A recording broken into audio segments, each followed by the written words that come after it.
Shalom. Selamat pagi Bapak Ibu Saudara yang dikasihi Tuhan. Bersyukur kalau kita masih diberi kesempatan untuk kembali datang beribadah di rumah Tuhan. Saya juga menyambut Bapak Ibu yang mengikuti ibadah live streaming di rumah. Biarlah pada pagi hari ini kita mau menyiapkan hati dan pikiran kita untuk masuk ke dalam hadirat Tuhan. Biar Tuhan sendiri yang berkarya di dalam kehidupan kita.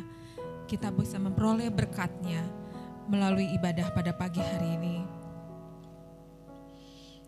Mari kita mau masuk ke hadirat Tuhan. Kita mau memuji, menyembah Dia, meninggikan Dia karena Dia hanya satu-satunya Allah yang patut kita tinggikan, satu-satunya Allah yang patut kita sembah.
Tuhan, mohon urapan-Mu Tuhan untuk para pelayan-Mu yang akan melayani pada pagi hari ini.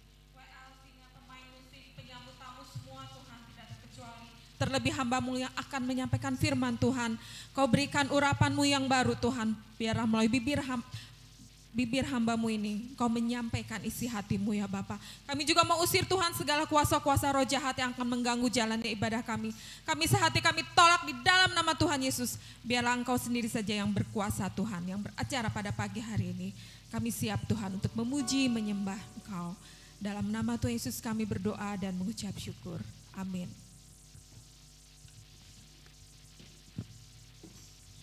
Puji nama Tuhan, shalom. Haleluya. Bapak Ibu Saudara, bolehkah saya melihat tangan-tangan yang terangkat, yang rindu untuk memuji dan menyenangkan Tuhan pada pagi hari ini. Amin. Kami juga mau menyapa Bapak Ibu Saudari yang melakukan live streaming di rumah, baik yang dimanapun, biarlah kita selalu mendapatkan dan selalu dicurahkan berkat daripada Tuhan. Amin. Bapak Ibu Saudara, saat ini kita mau senangkan hati Tuhan ya.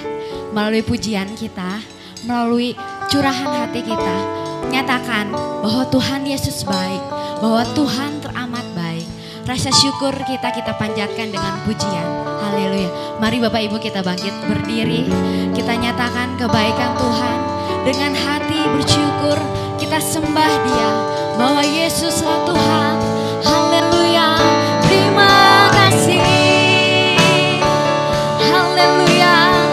Kami bersyukur padamu Tuhan, buat segala kebaikan-Mu tercurah di tempat ini. Haleluya. Haleluya. Mari sembah Dia, karena Dia layak ditinggikan, karena Dia layak dipuji. Haleluya. Terima kasih Yesus. Kami mau menyembah-Mu Tuhan. Kami sembah Kau Tuhan. Haleluya. Terima kasih Yesus buat kebaikan-Mu. Kami bersyukur padamu. Haleluya. Sebab Dia yang layak disembah, Dia layak dipuji. Terima kasih Yesus. Segalanya Tuhan telah kami terima Tuhan. Segala berkat tercurah di dalam hidup kami. Kau selalu menyertai kita selalu Tuhan. Kau selalu menyertai itu bukan karena kekuatan kami, tetapi karena kasih-Mu terhadap kami. Haleluya. Biarlah Roh Kudus tercurah dalam hati kami. Amin. Haleluya. Terima kasih. Roh-Mu yang kudus penuhiku, mengalir dalamku. Jiwaku tenang bersama-Mu Tuhan. Jiwaku tenang bersama-Mu dalam naungan-Mu. Ku buka hati kami, buka hati untuk jamahan-Mu, berserah penuh di hadirat-Mu. Kau ambil alih seluruh hidupku di altar-Mu. Mari kita berikan pujian buat Tuhan karena Dia Raja. Amin. Roh-Mu yang hidup, Roh-Mu yang kudus, pulihkanku. Engkaulah damaiku. Ku hidup oleh anugerah-Mu. Ku hidup oleh anugerah-Mu yang menyertaiku, yang menyertaiku, yang menyertai, yang menyertaiku, yang menyertaiku. Ku buka hati kami, hati untuk jamahan-Mu, berserah penuh di hadirat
memuji Tuhan?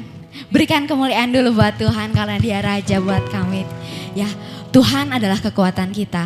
Karena Dia kita tidak bisa menjalani kehidupan. Amin. Ya, Tuhanlah kekuatan dan mazmurku.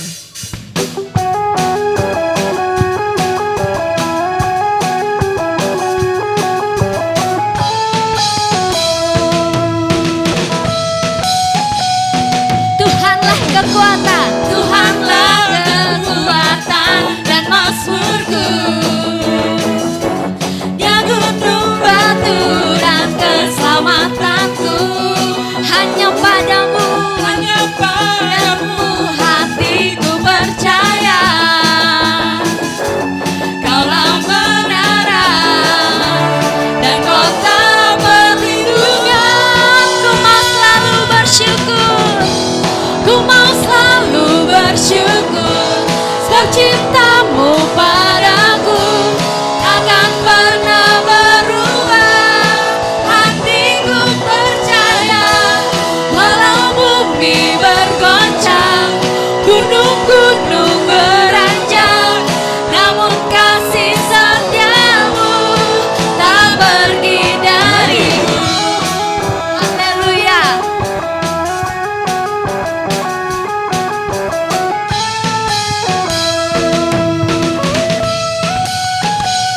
Tuhanlah kekuatanku, Tuhanlah kekuatan dan mazmurku. Dia gunung batu dan keselamatanku. Hanya padamu hatiku percaya.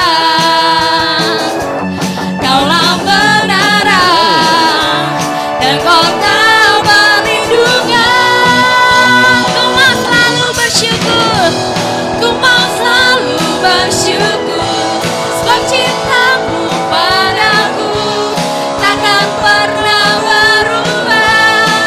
Hatiku percaya, walau bumi bergoncang, gunung-gunung beranjak, namun kasih setiamu tak pergi dariku. Ku mau selalu bersyukur, bersyukur.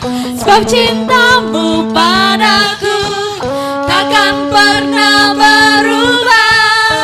Hatiku percaya, walau bumi bergoncang, gunung-gunung beranjak, namun kasih setiamu. Sekali lagi ku mau selalu bersyukur, ku mau selalu bersyukur. Sebab cintamu padaku takkan pernah berubah. Hatiku percaya, walau bumi bergoncang, gunung-gunung beranjak, namun kasih setiamu ku mau selalu. Amin. Ku mau selalu bersyukur. Sebab cintamu padaku takkan pernah berubah. Hatiku percaya, walau bumi bergoncang, gunung-gunung beranjak, namun kasih setiamu tak pergi dariku. Kasih setiamu tak pergi dariku. Kasih setiamu tak pergi dari. Gereja Getsemani berikan sorak-sorai bagi Tuhan. Haleluya.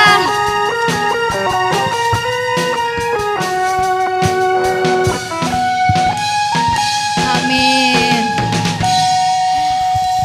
Bapak Ibu Saudara, terima sukacita buat Tuhan pada pagi hari ini. Haleluya. Mari kita siapkan hati kita untuk menerima firman Tuhan. Biarlah Roh Kudus yang membuka hati kita untuk berbicara dalam pada pagi hari ini. Amin. Boleh jemaat silakan duduk.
Bapa di dalam sorga, kami menghadap hadirat-Mu Tuhan, pujian sudah kami persembahkan.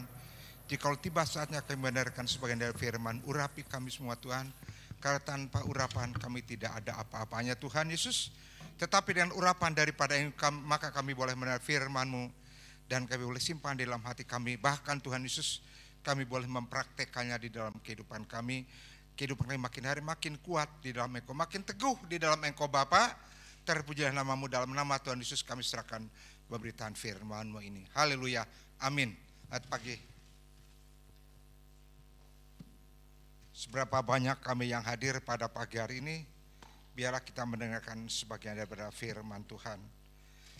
Jikalau beberapa minggu yang lalu kita menerima firman Tuhan tentang kebangkitan daripada Tuhan Yesus, setelah Dia mati, Dia bangkit kembali. Nah, pada pagi ini saya tidak menceritakan Yesus yang bangkit, tetapi biarlah kita mau lihat kembali ayat-ayat firman Tuhan. Pada waktu kemarin, waktu kebaktian kaum pria, saya berkata kemungkinan saya akan bawakan kisah daripada Tuhan Yesus. Memang ada sedikit kebangkitan, tetapi bukan kisah kebangkitan daripada Tuhan Yesus. Memang ada sedikit kebangkitan daripada Tuhan Yesus, tetapi pada pagi hari ini bukan kebangkitannya Tuhan Yesus, tetapi peristiwa yang terjadi setelah kebangkitan daripada Tuhan Yesus. Saya pikir saudara-saudara semua juga, saudara yang ada di rumah masing-masing, biarlah kita mau sediakan hati kita, kita mau mendengarkan sebagian daripada firman Tuhan pada pagi hari ini. Mari saya undang untuk firman Tuhan pada pagi hari ini. Saya undang kita bangkit berdiri, kan kita bacakan di dalam, memang masih di dalam Matius pasal 28. Itu setelah kebangkitan daripada Tuhan Yesus. Jika 28 ayat yang pertama itu kebangkitan Yesus, tetapi kita ayat yang ke-11 sampai dengan ayat yang ke-15 ini adalah mengenai dusta Mahkamah Agung. Saya bacakan Matius pasal 28 ayat 11 sampai dengan ayat yang 15. Saya bacakan berbunyi demikian. Ketika mereka di tengah jalan, datanglah beberapa orang dari penjaga itu ke kota dan memberitahukan segala yang terjadi itu kepada imam-imam kepala. Dan sesudah berunding dengan tua-tua, mereka mengambil keputusan lalu memberikan sejumlah besar uang kepada serdadu-serdadu itu. Dan berkata, kamu harus mengatakan bahwa murid-muridnya datang malam-malam dan mencurinya ketika kamu sedang tidur. Dan apabila hal itu kedengaran oleh wali negeri, kami akan berbicara dengan dia sehingga kamu tidak beroleh kesulitan apa-apa. Mereka menerima uang itu dan berbuat seperti yang dipesankan kepada mereka. Dan cerita ini tersiar dari antara orang Yahudi sampai sekarang ini. Amin. Silakan duduk. Saudara, kita baca ayat yang kita baca yaitu mengenai dusta Mahkamah Agung. Setelah kebangkitan daripada Tuhan Yesus, kita tahu Tuhan sudah bangkit pada hari yang ketiga sesuai dengan janjinya bahwa dia akan bangkit pada hari yang ketiga. Nah, pada waktu Tuhan bangkit, kita tahu bahwa yang datang, yang menyaksikan waktu itu adalah wanita-wanita yang hendak mengurapi mayat daripada Tuhan Yesus. Tetapi di sini diceritakan dusta Mahkamah Agung. Jadi di dalam kebangkitan ada peristiwa bagaimana murid-murid menyambut kebangkitan daripada Tuhan Yesus, tetapi Mahkamah Agung, serdadu-serdadu, mereka tidak mau menerima kebangkitan daripada Tuhan Yesus. Kesaksian dari kebangkitan Yesus diketahui bukan saja oleh para wanita yang saat itu datang ke kubur Yesus hendak memberikan rempah-rempah, membawangi-wangi Tuhan Yesus, tetapi juga ke kubur Yesus diketahui oleh penjaga makam yang ketakutan mengalami hal itu. Setelah Yesus bangkit, terjadi hal-hal yang hebat. Penjaga ini merasa ketakutan. Jadi di sini kita lihat bahwa tidak semua orang yang menyaksikan peristiwa kebangkitan Yesus otomatis langsung percaya, oh Tuhan sudah bangkit sesuai dengan janjinya. Mereka ada yang tidak percaya. Otomatis orang percaya respon kebangkitan Yesus, yang percaya menyaksikan kebangkitan Tuhan Yesus, dia menyambutnya. Tetapi respon daripada serdadu-serdadu, penjaga-penjaga yang menjaga makam kuburan Yesus tidak percaya. Di sini kita lihat ketika kebangkitan itu, para penjaga kubur Yesus, mereka tahu dengan pasti bahwa untuk menggulingkan batu penutup kubur Yesus mustahil dilakukan oleh manusia. Karena begitu beratnya batu kubur yang menutupi kubur Tuhan Yesus, serta bukan ditutup gitu tapi dimeterai oleh wali negeri itu, oleh Pilatus. Nah, jadi kebangkitan Yesus, penjaga-penjaga rasanya tidak mungkin kalau batu itu langsung terguling oleh manusia. Dan Yang menggulingkan batu itu adalah malaikat.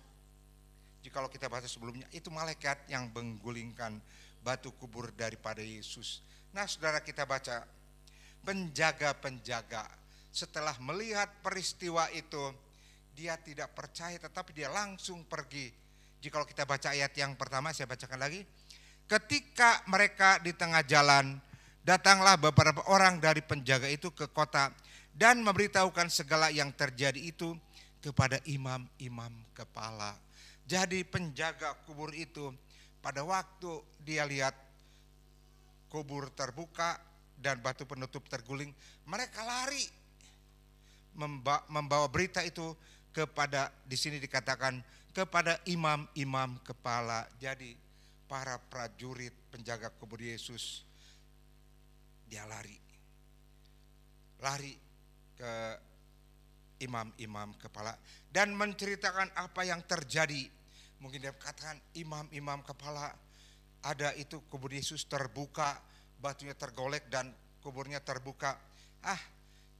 Yang terjadi, imam-imam kepala bukannya dia percaya akan kebangkitan daripada Tuhan Yesus, tetapi dia memberikan sedikit uang kepada penjaga-penjaga itu supaya dia tidak menceritakan. Nah, pada waktu yang hebat terjadi, pada waktu malaikat menggulingkan batu penutup kubur Yesus yang mustahil oleh manusia, itu sebetulnya hal yang mustahil buat manusia, tapi apa yang itu yang sudah terjadi.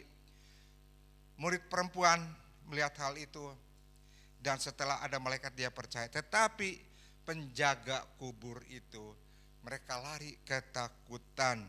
Jikalau kita baca di dalam Matius 28 ayat yang kedua, maka terjadilah gempa bumi yang hebat, sebab seorang malaikat Tuhan turun dari langit dan datang ke batu itu dan menggulingkannya lalu duduk di atasnya. Jadi batu penutup kubur Yesus bukan digulingkan oleh manusia, tapi saudara baca di sini, malaikat turun dari langit, datang dan batu itu digulingkan, dia duduk di atasnya.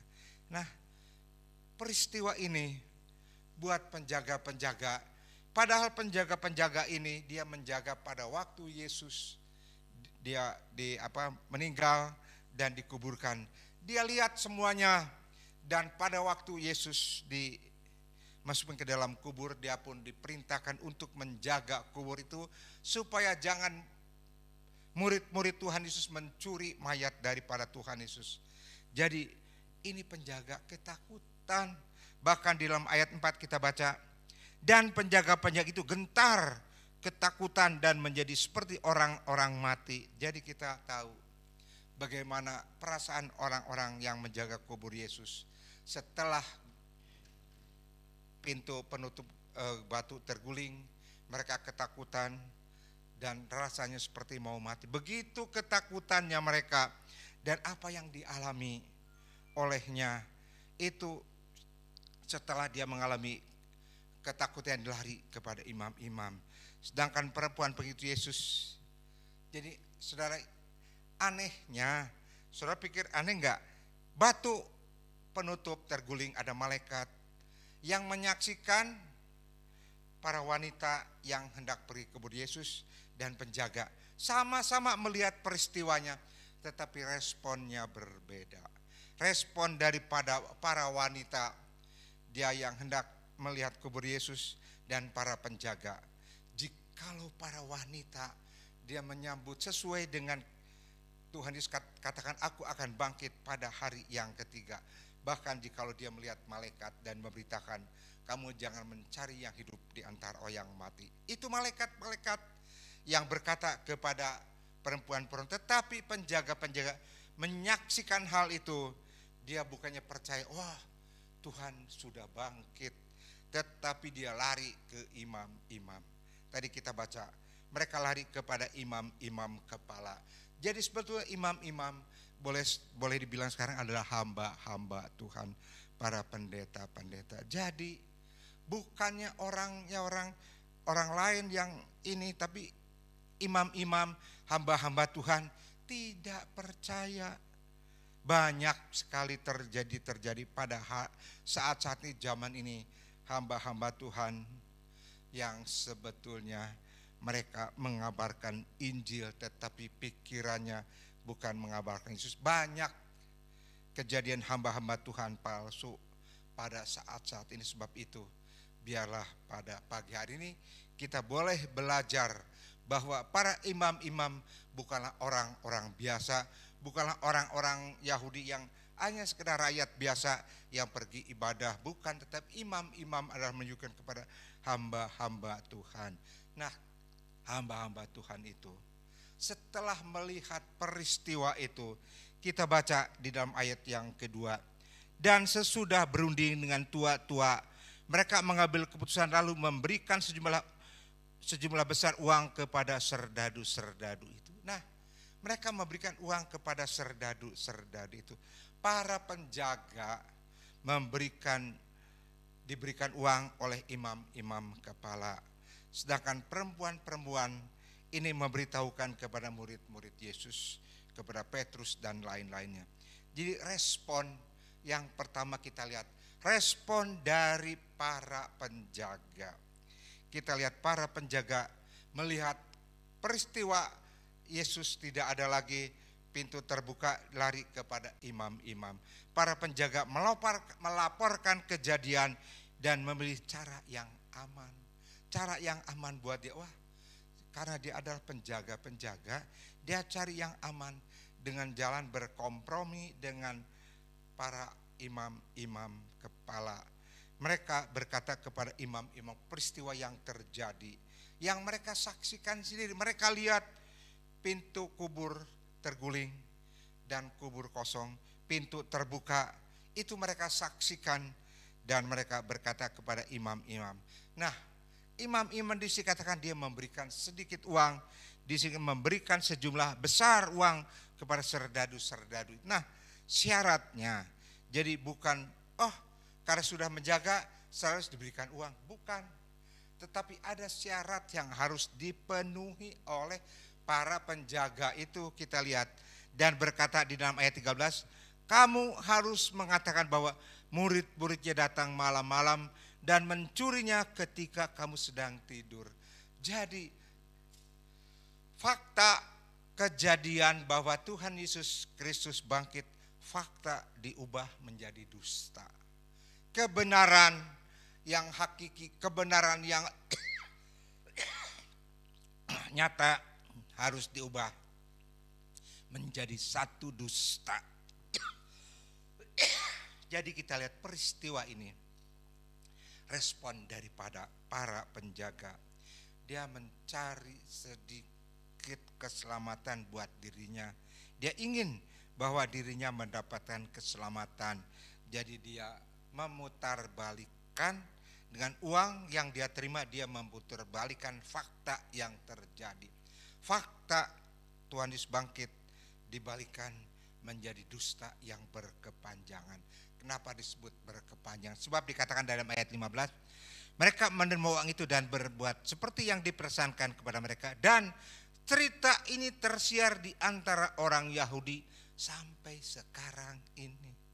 Jadi jangan heran kalau banyak orang Yahudi yang tidak percaya akan Tuhan Yesus. Mereka masih menunggu Mesias yang akan datang sampai sekarang ini.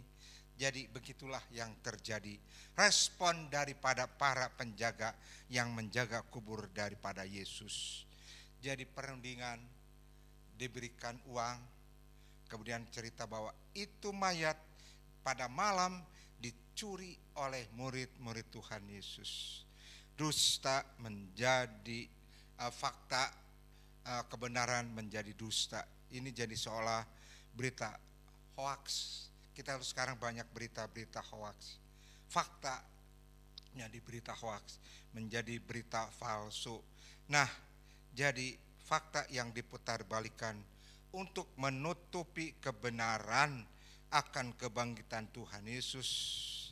Dan para imam minta mereka menyiarkan bahwa murid-murid itu mencuri mayat daripada Tuhan Yesus. Nah, kita tahu berita ini tadi saya bacakan ayat yang ke-15 tersebar sampai sekarang ini. Dan juga para imam memberikan jaminan keselamatan kepada para prajurit.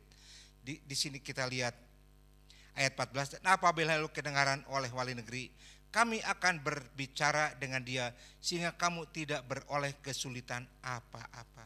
Kenapa para imam memberikan jaminan keselamatan kepada para penjaga?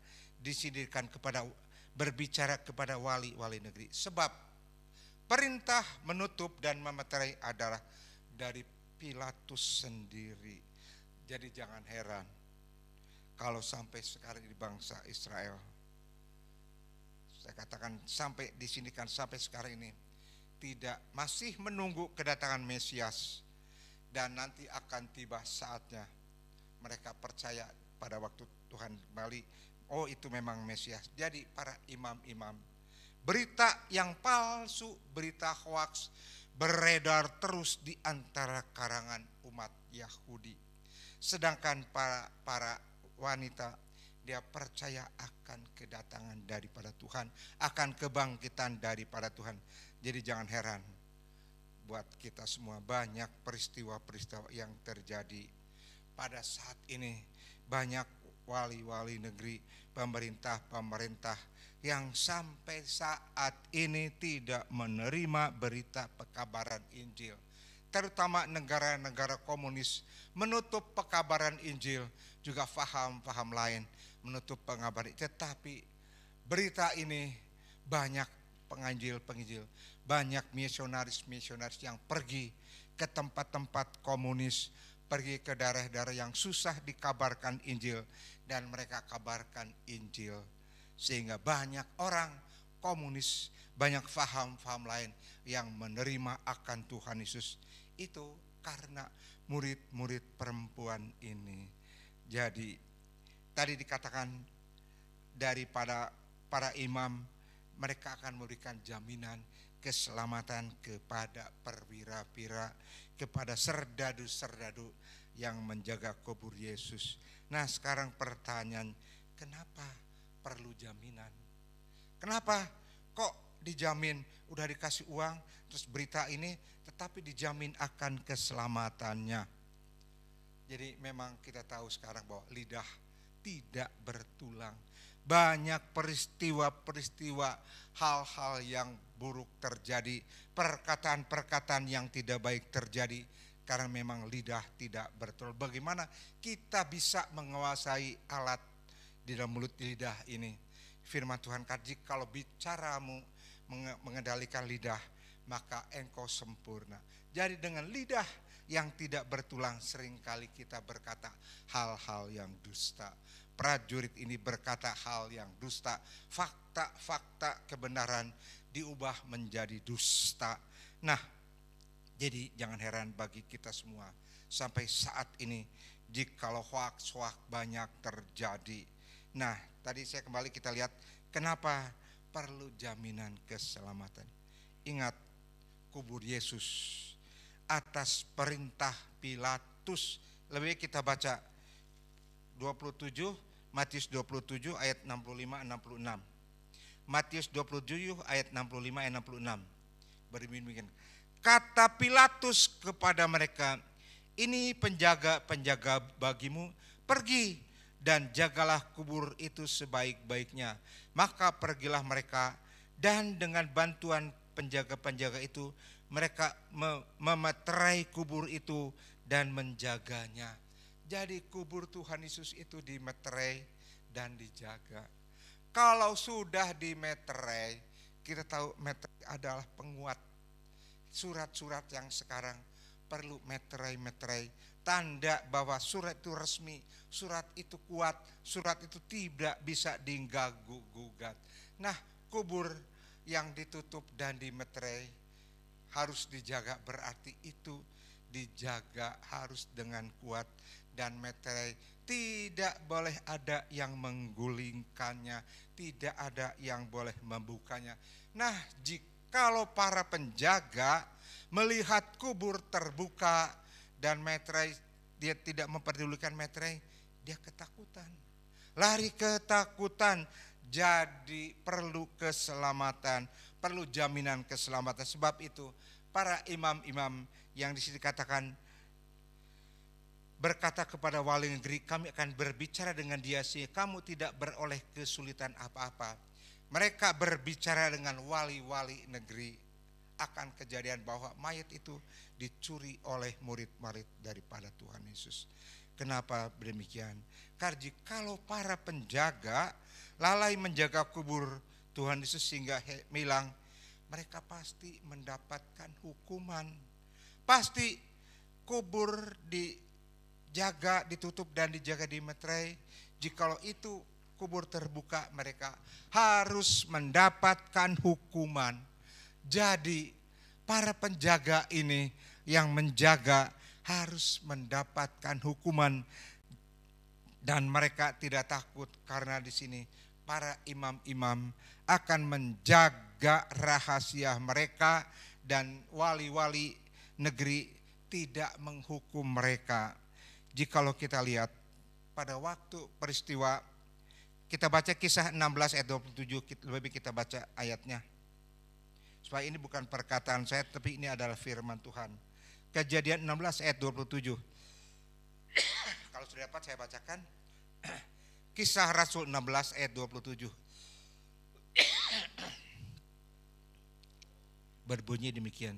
Ketika kepala penjara itu terjaga dari tidurnya dan melihat pintu-pintu penjara terbuka, ia menghunus pedangnya hendak membunuh diri karena ia menyangka bahwa orang-orang hukuman itu telah melarikan diri. Jadi para penjaga penjara ketika melihat tahanannya kosong, mereka hendak membunuh diri, menghunus pedangnya. Sebab dia pikir kalau itu lari hilang pasti dia dihukum. Nah itu sebabnya para penjaga kuburan Yesus tatkala kubur terbuka dan kosong, pasti karena dia lalai maka dia takut akan dihukum. Jadi dia berkata kepada para imam, dan para imam menjamin keselamatan mereka. Nah kita lihat hal yang terjadi bagi kita, bahwa pada saat ini sekarang ini, jikalau ada penjara, ada penjaga pengesipir atau dari penjara yang lain-lainnya, jikalau tahanan hilang, kabur, mereka pasti ditanya kenapa hilang. Kalau ketahuan masalah-masalah, mereka pasti mendapatkan hukuman. Kalau tidak sanksi, dimutasikan, dipecat dan dihukum. Nah ini juga yang terjadi pada zaman dahulu. Para penjaga takut akan hukuman dari wali negeri yang akan menghukum kelalaian mereka. Jadi mereka lari kepada imam-imam kepala yang memberikan jaminan keselamatan dari hukuman buat para penjaga-penjaga. Jadi hal itu hal yang umum bagi kita sekalian. Seperti sekarang, jikalau ada orang-orang tahanan yang lari atau apa, pasti para penjaga ditanya kenapa, bahkan bisa mendapatkan hukuman. Nah, jadi itu yang terjadi pada waktu kebangkitan Tuhan Yesus. Jadi ada fakta yang nyata, kebenaran yang nyata diputarbalikkan menjadi berita hoaks, menjadi dusta. Banyak sekarang berita-berita hoaks saat ini. Jikalau kita lihat pemerintahan berita hoaks, wah ini begini, berita hoaks terjadi. Banyak sekali hoaks, bukan di pemerintahan, di dalam segala sesuatu berita hoaks. Jikalau kita baca berita-berita, jangan kita langsung iya, kita teliti dulu memang kebenaran, apakah ini memang benar atau ini berita palsu, berita hoaks. Sebab banyak berita hoaks, terutama pada akhir zaman ini, berita-berita hoaks terjadi, banyak terjadi. Sebab zaman dahulu pun sudah ada berita hoaks. Kebenaran yang hakiki ditutup menjadi dusta. Yang menyebarkan dusta ada perintah dari imam-imam kepala. Bukan orang biasa, imam-imam kepala yang menyuruh kepada para penjaganya, ceritakan bahwa itu mayat Yesus dicuri oleh murid-murid daripada Tuhan Yesus. Nah, jadi berita itu terjadi terus sampai sekarang ini. Ini respon yang pertama, respon dari para penjaga yang menjaga kubur daripada Tuhan Yesus. Respon yang kedua adalah perempuan-perempuan yang pergi ke kubur Yesus dan dia melihat bahwa Tuhan Yesus sudah bangkit dan dia dikatakan oleh malaikat bahwa dia sudah bangkit sesuai dengan perkataan daripada Tuhan bahwa dia akan bangkit pada hari yang ketiga. Nah, para wanita yang datang ke kubur Yesus dan melihat peristiwa tersebut dan mendengar belasan dari malaikat bahwa dia sudah bangkit, mereka ada satu sukacita. Jikalau para penjaga ketakutan, tetapi para wanita itu ada sukacita sebab seperti Tuhan katakan sudah akan bangkit pada hari yang ketiga. Murid-murid mendapatkan berita daripada para wanita ini.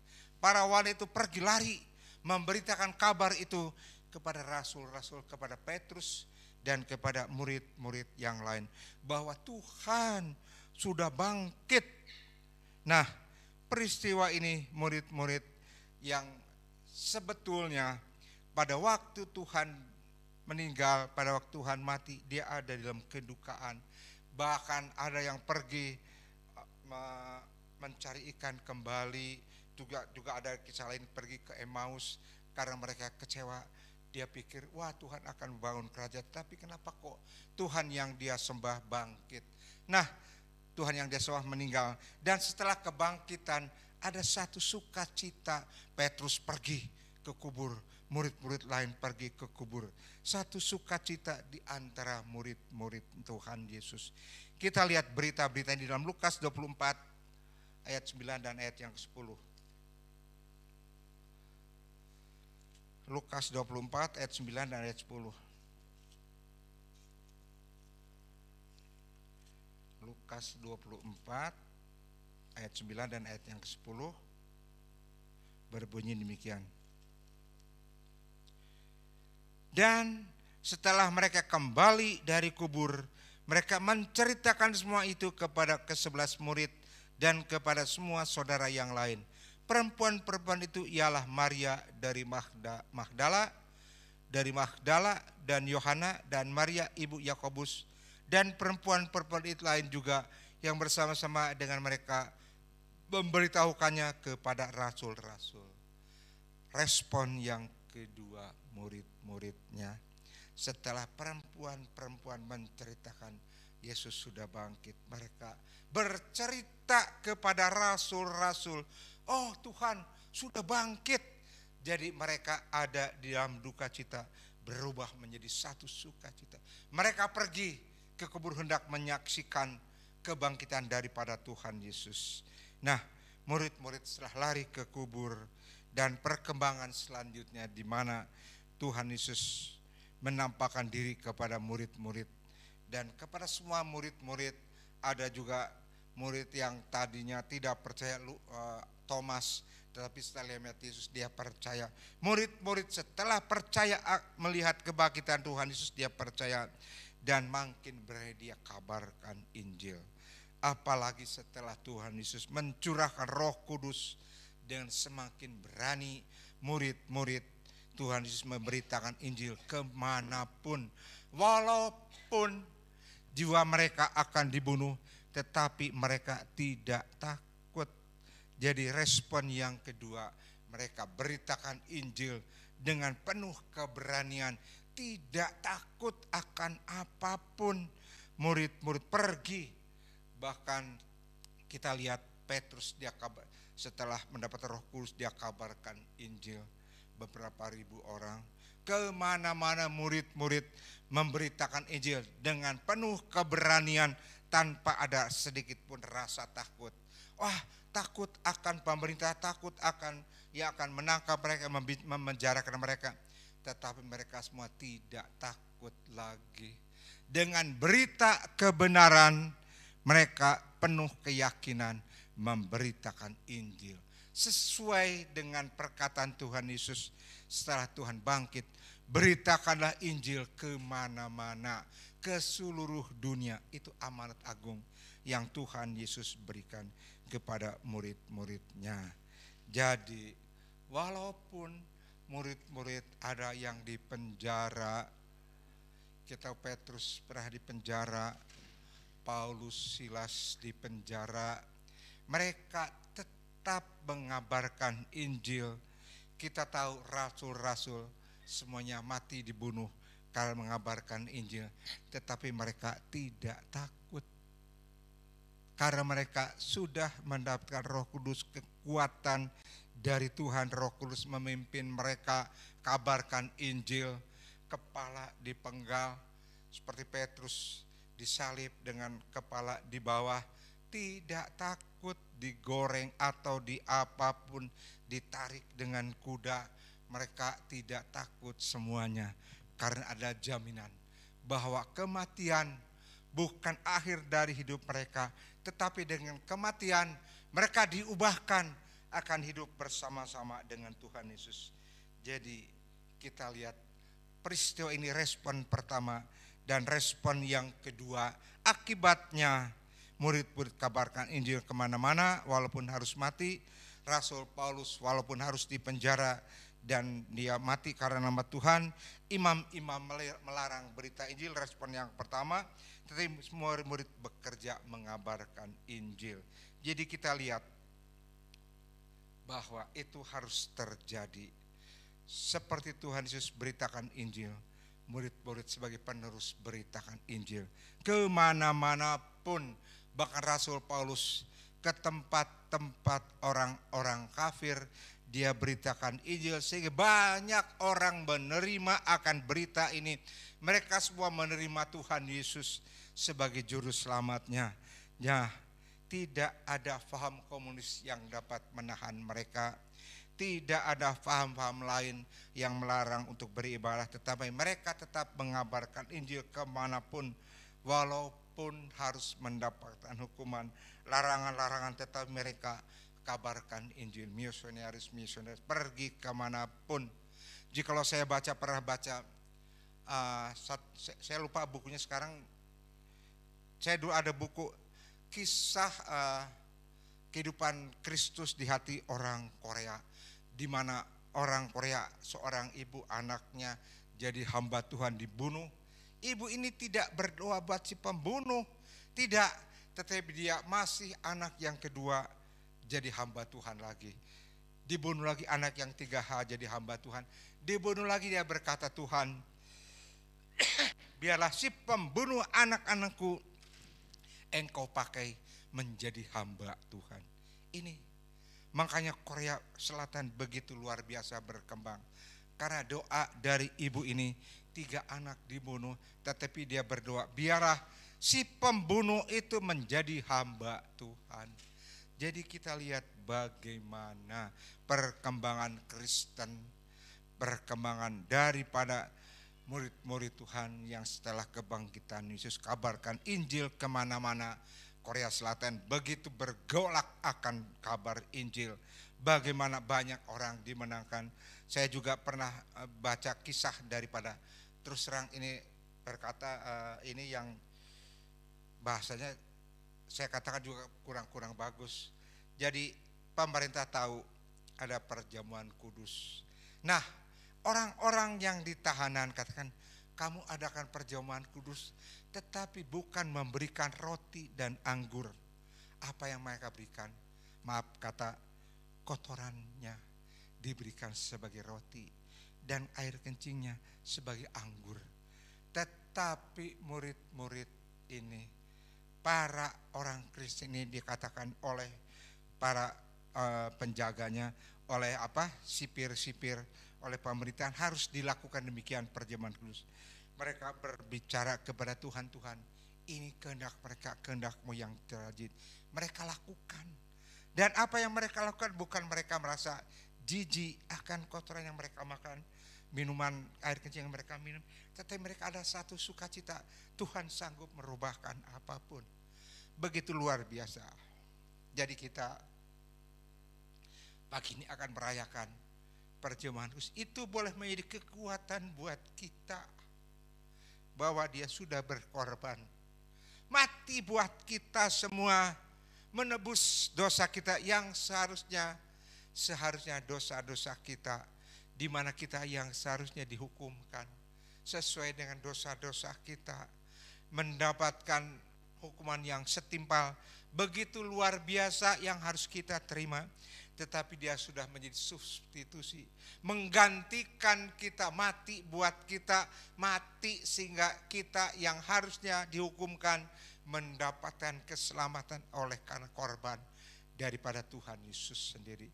Sebab itu setiap minggu jikalau kita memperingati korban, kita peringati dengan sepenuh hati kita. Jangan kita anggap, wah Tuhan kok perjamuan kudus, ya udah kita makan seolah-olah makan biasa, anggur, makan roti anggur biasa. Tidak, kita anggap ini kita bersekutu dengan tubuh dan darah daripada, sebab dia yang sudah mati buat kita, mengorbankan dirinya buat kita yang seharusnya mati, buat kita yang seharusnya dihukumkan, tetapi dia menggantikan kita, mati buat kita semua, mati buat dosa-dosa kita, sehingga kita yang seharusnya dihukumkan mendapatkan keselamatan, mendapatkan hidup yang kekal oleh karena kematian daripada Tuhan.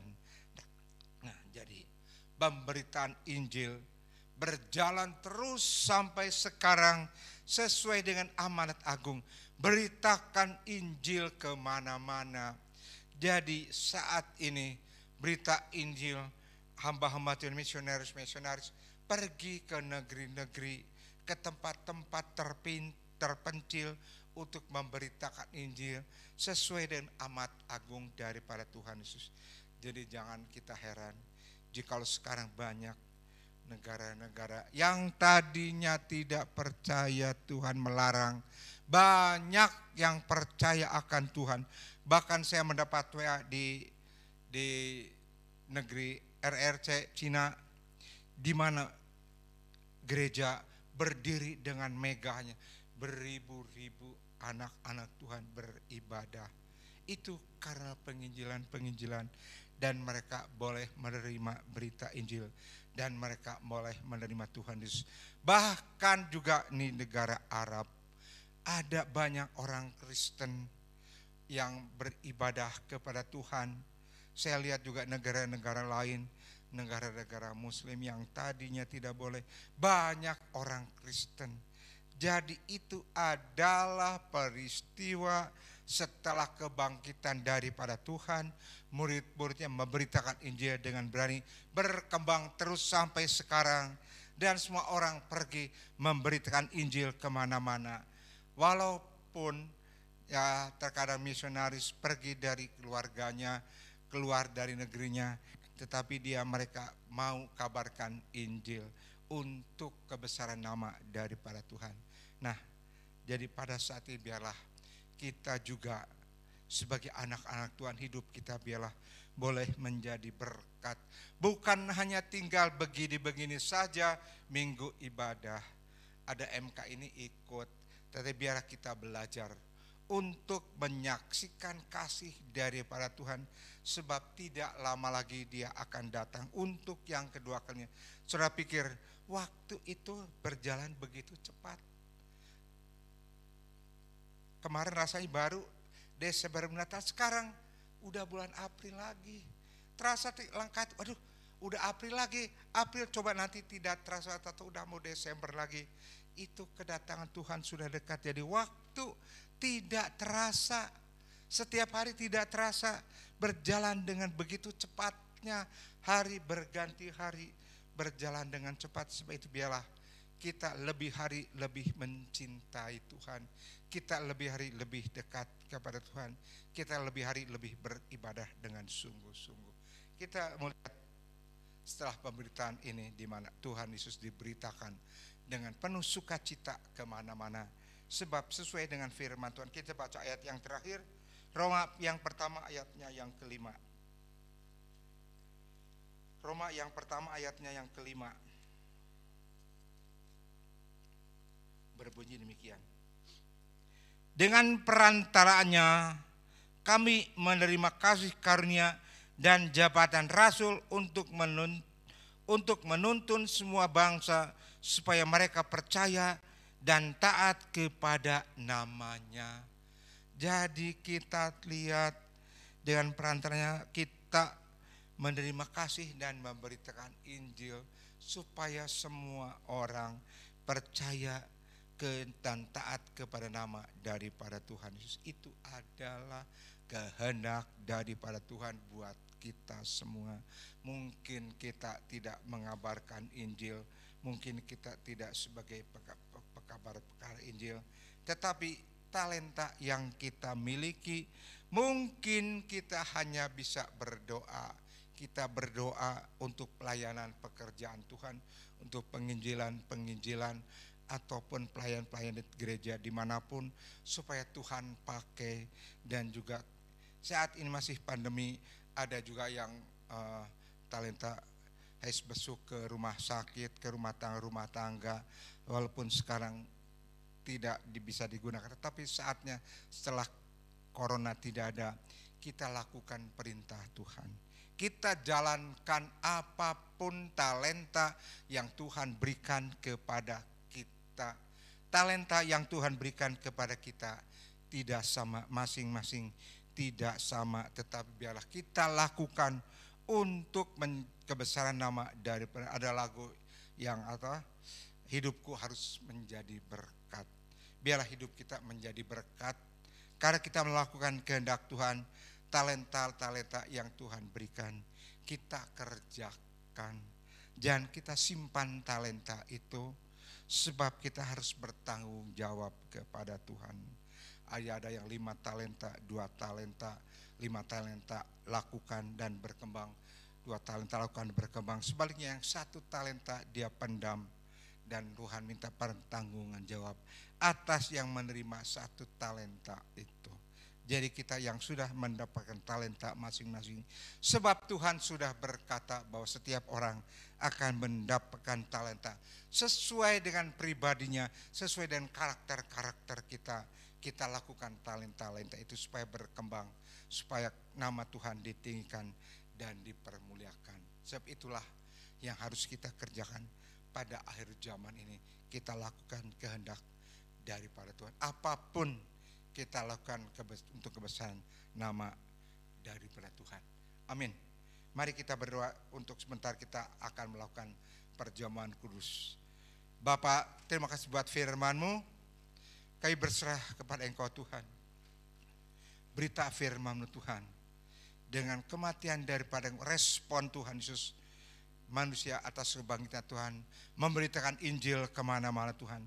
Biarlah kami boleh belajar respon ini Tuhan, dan kami boleh memberitakan Injil kemana-mana, memberitakan supaya mereka yang belum kenal Engkau boleh mengenal Engkau, memberitakan apapun sesuai dengan talenta yang kami berikan, supaya nama Tuhan ditinggikan dan dipermuliakan. Bukan nama kami Tuhan, tetapi nama Tuhan sendiri. Terpujilah nama Tuhan. Jikalau sebentar kami hendak Tuhan beribadah dan memperingati kematian dan kebangkitan Tuhan Yesus dengan peristiwa perjamuan suci ini Tuhan, biarlah Tuhan itu boleh memberi peringatan kepada kami bahwa Engkau sudah mati dan bangkit buat kami Tuhan Yesus. Engkau sudah memberikan nyawa-Mu sehingga kami diselamatkan. Terima kasih Tuhan, dalam nama Tuhan Yesus Kristus kami mohon semua. Haleluya. Amin. Kita nyanyikan Cinta Besar. Sambil nanti sidang boleh satu persatu mengambil tubuh dan darah daripada Tuhan. Ayo persilakan.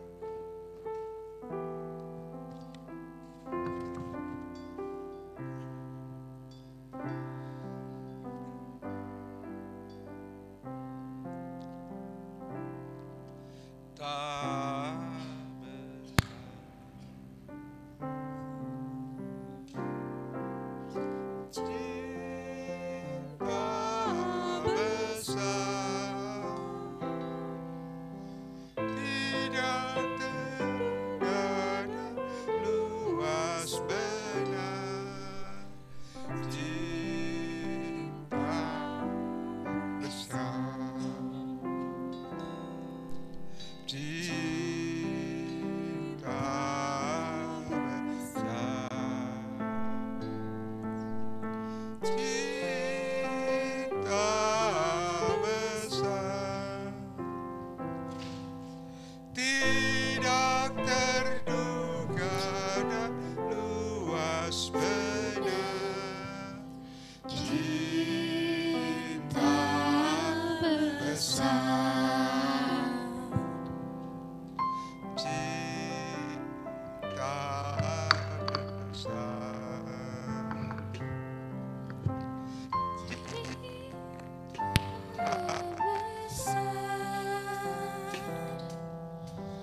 Cinta besar. Sekali lagi. Cinta besar. Cinta besar. Tidak terduga dan puas benar. Cinta besar. Sekali lagi. Cinta besar. Cinta besar. Tidak terduga dan puas benar. Cinta besar. Surga, cintamu yang begitu besar. Engkau mati buat kami Tuhan, menggantikan dosa yang harus kami pikul. Engkau pikul dan kami boleh menjadi bebas karena Engkau sudah tebus kami semua. Terima kasih Tuhan. Pagi hari ini kami akan memperingati itu Tuhan, kematian daripada Engkau. Kami boleh Tuhan mendapatkan keselamatan dalam hidup yang kekal atas yang sudah Engkau lakukan. Dalam nama Tuhan Yesus Kristus Bapa, kami akan bersyukur dan kami Kau terpuji. Haleluya Tuhan. Amin. Sudah dengar firman Tuhan, angkat firman. Sebab apa yang telah kuteruskan padamu telah aku terima dari Tuhan. Waktu ia diserahkan mengambil roti ini dan setelah ia mengambil mencapai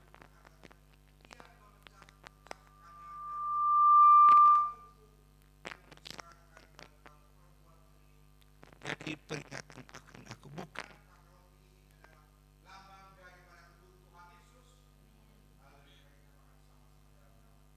Yesus. Rasakanlah tubuh daripada Tuhan.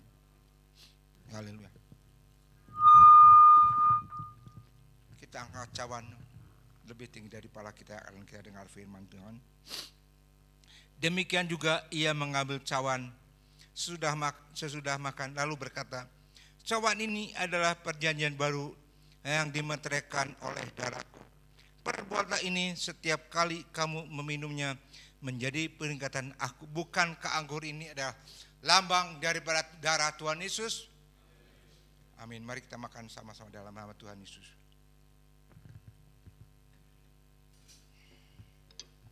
Haleluya. Haleluya. Terima kasih Tuhan. Haleluya. Boleh disatukan dengan tubuh dan darah daripada Tuhan Yesus, sehingga Tuhan kami boleh mendapatkan kemerdekaan, kami boleh mendapatkan kekuatan, segala penyakit Engkau usir, segala masalah Engkau menanganinya, sehingga kami boleh keluar sebagai pemenang, bukan karena kami kuat, tetapi semuanya karena Roh-Mu yang memberikan. Nama Tuhan Yesus Kristus kami ini semua. Haleluya. Amin.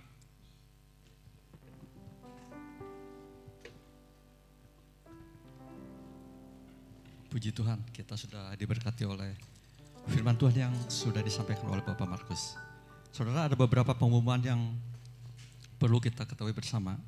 Saudara, untuk persembahan kolektif tidak diedarkan seperti biasa, tetapi Bapak Ibu dapat menyampaikan persembahan kolektifnya dengan dimasukkan ke dalam kotak yang terdapat di luar ruangan ini.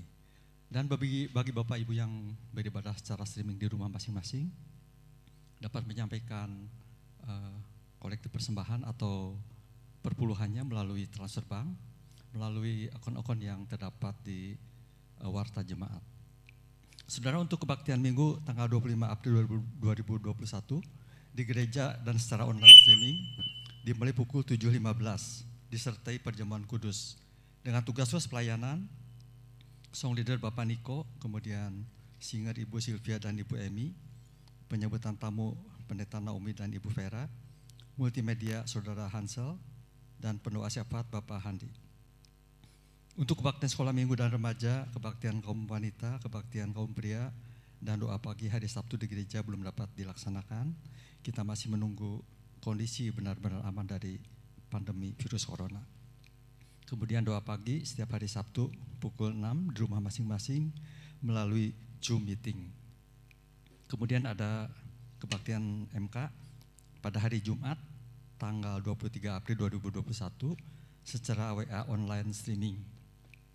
Untuk itu setiap koordinator wilayah agar dapat memberitahukan kepada setiap anggota wilayahnya. Demikianlah seluruh pengumuman. Mari kita akhiri kebaktian kita, nanti doa syafaat oleh Bapak Niko, kemudian doa penutup dan doa berkat oleh Bapak Markus Elisa. Mari kita bangkit berdiri, kita nyanyikan Kami Memuji Kebesaran-Mu.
Kebaikan yang sudah kami alami, kami terima semuanya itu. Kami yakin percaya itu semua adalah pertolongan dari Engkau saja bagi kami ya Bapa. Tetap senantiasa sertai dan pimpin kehidupan kami di waktu-waktu yang mendatang Tuhan. Kami hanya bisa berserah dan berharap pada pertolongan daripada Engkau saja ya Bapa. Terima kasih untuk pagi yang indah ini Bapa. Engkau yang sudah memimpin ibadah kami mulai dari awal sampai dengan saat ini. Biarlah kami boleh terima kemurahan dan kasih-Mu serta berkat-berkat yang melimpah di dalam kehidupan kami. Berkat-Mu yang Kau curahkan untuk pimpinan gereja di tempat ini beserta para pelayan-pelayan Tuhan yang lain yang menjalankan tugas-tugas mereka di gereja ini ya Bapa.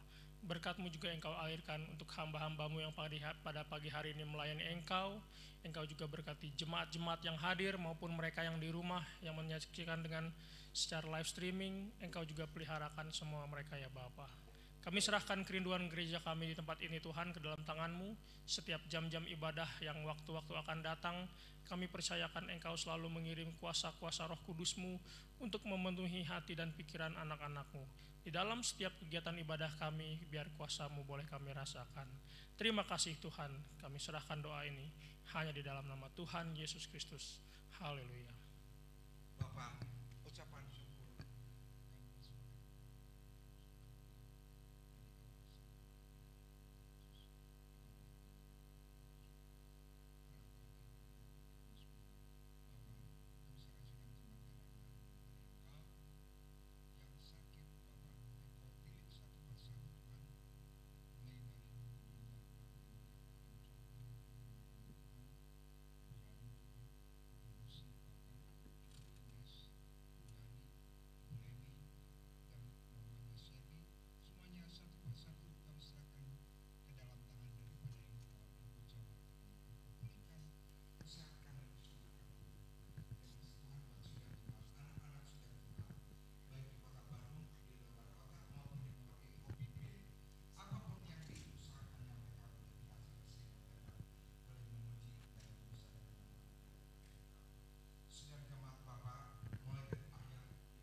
pakai, Tuhan berkati.